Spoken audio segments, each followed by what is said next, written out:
So I don't really think I need to tell any of you what the topic is for my SCICAN, since most of you could probably guess it already. Yes, it's about gymnastics. So I've been a gymnast for a majority of my life, and it's a huge part of who I am. You can ask any of my friends, they don't even bother asking me if I'm free after school anymore because they already know the answer is sorry, I have gymnastics. Gymnastics isn't like any other sport. It's rigorous and is unforgiving.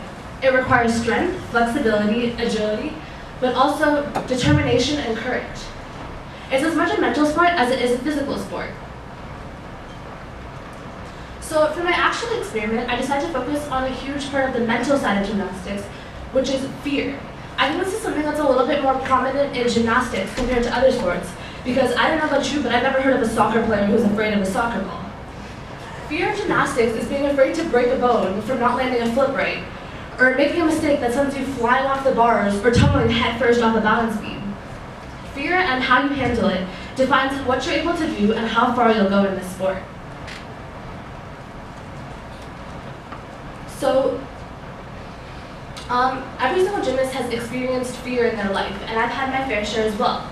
My more recent fear has been what we gymnasts call a flyaway. So if any of you have ever watched the Olympics, it's basically the flip that a gymnast does off the bar to finish their routine.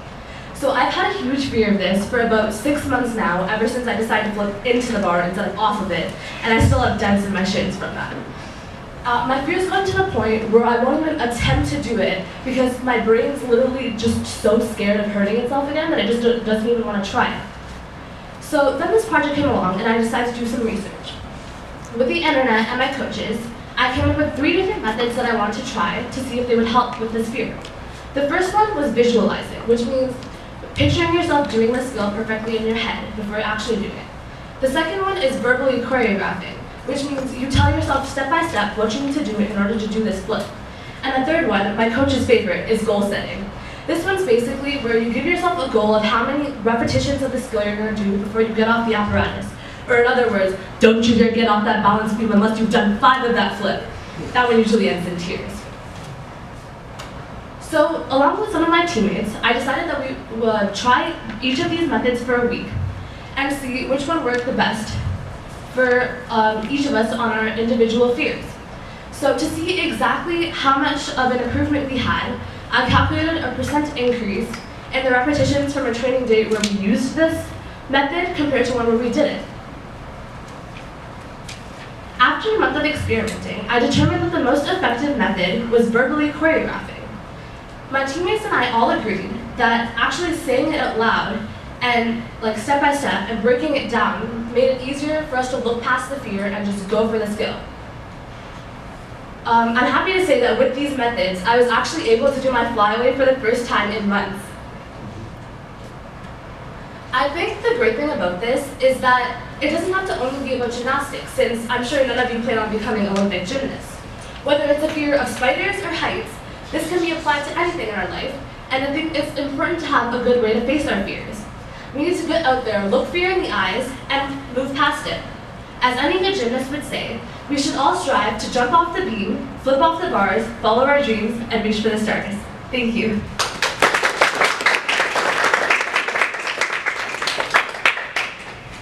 Thank you. Are there any questions to start us off?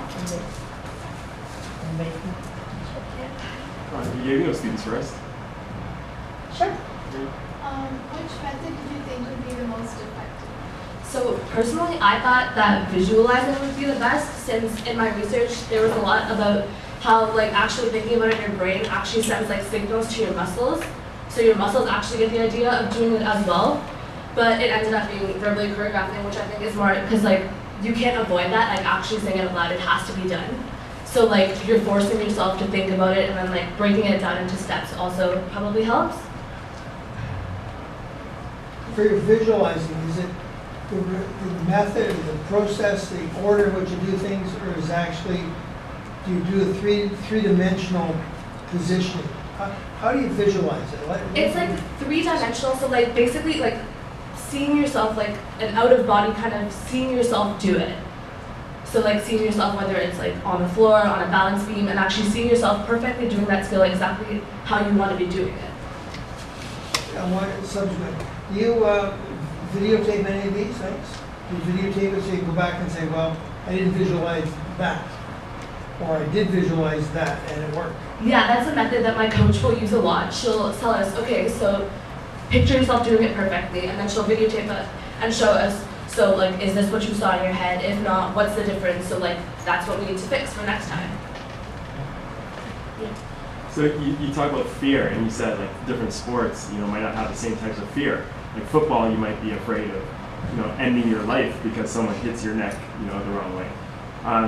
But is fear of injury or that kind of fear of death or whatever it is the same as a fear of embarrassment or failure or those types of things? I feel like in a way it is, because it's still like something in your mind that's like stopping you from doing whatever it is. So I feel like all of this kind of still applies. It's just figuring out a way for you to be able to like look past that and like just go for whatever it is. So your techniques you think would work, or the ones that did work would work for those types of fears? So fear of, as I said, you're disappointing your parents or things like that.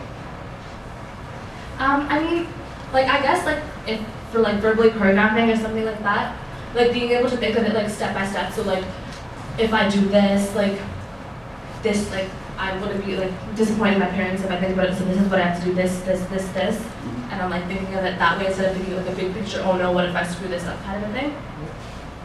Okay, thanks. We'll end those questions there, and thank you very much.